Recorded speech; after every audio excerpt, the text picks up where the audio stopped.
So here's our first big concept we want to tackle: text vectorization. Machine learning models are, well, machines.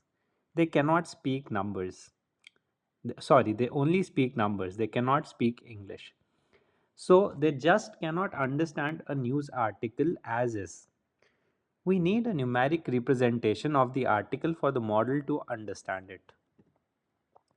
Let's say we have a labeled set of financial news. How do we turn all those words into something a machine can actually work with? Think about it. How do you know that an article is positive in sentiment? Well, you encounter words like rise, optimism, recovery, and you know it's something good. Similarly, if you encounter words like crash or layoffs, you know it's not that good. One key insight is that the order of the words don't really matter. Building on this intuition, one approach is surprisingly simple. We just count up how often each words appear in a positive article versus a negative article. This approach is called bag of words. If the word surge shows up in a positive story, it's a signal that surge indicates positive sentiment. Other words like hiring, recovery, increase, opening also show up in positive stories. If all of these words occur together in an unseen article, it's a pretty good bet that it's a positive story. Likewise, we can say for negative sentiment, words like slump, crash, layoff, closure, and so on. Here you can see that bag of words is simply the count of the words in a document over its count in the entire corpus. A corpus is just the collection of all the documents that we're considering. But wait, there's a problem. This creates the issue of noise. So, common words like market, shares, company, reports are everywhere. They don't tell us the sentiment of a document either ways.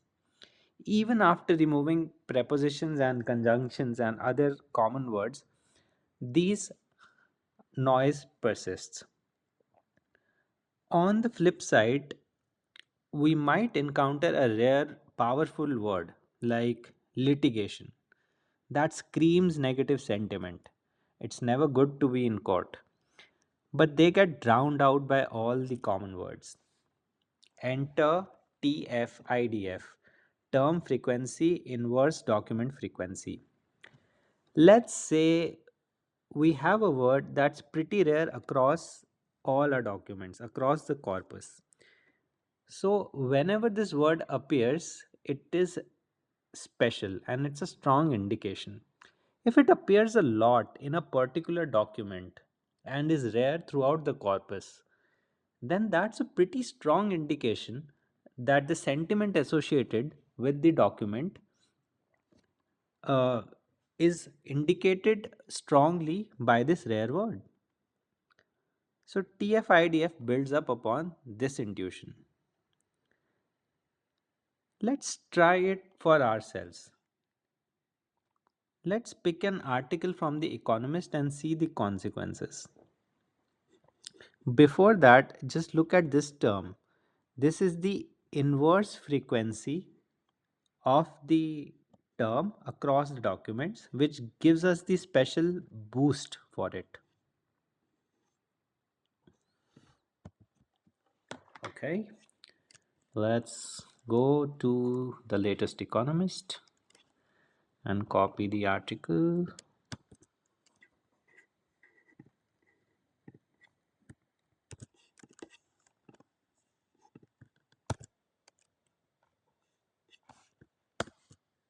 Okay, so the article is about incursion of Russian jets into NATO airspace, and each paragraph here is considered to be a document.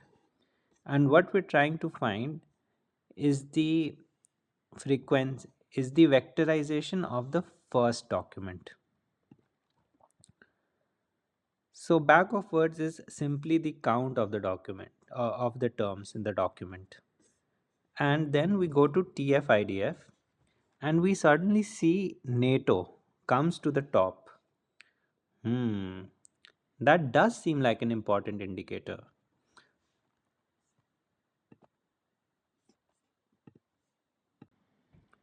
So, what's happened here? Let's expand the text box and look at it more clearly.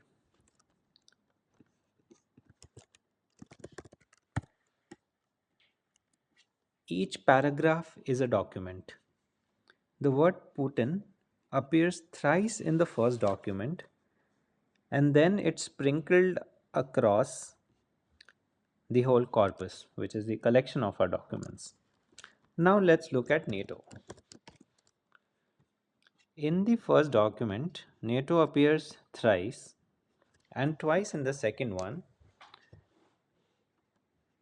but then it's comparatively rare. It occurs just once more. Therefore, its signal for the first document is boosted by the inverse term in TF-IDF.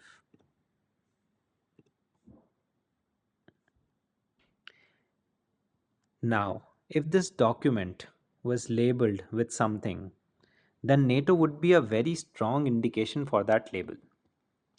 In general, as well, text vectorization is a very powerful technique.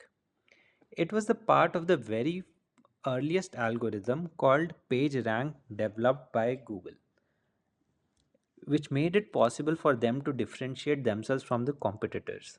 And now look how dominant they are.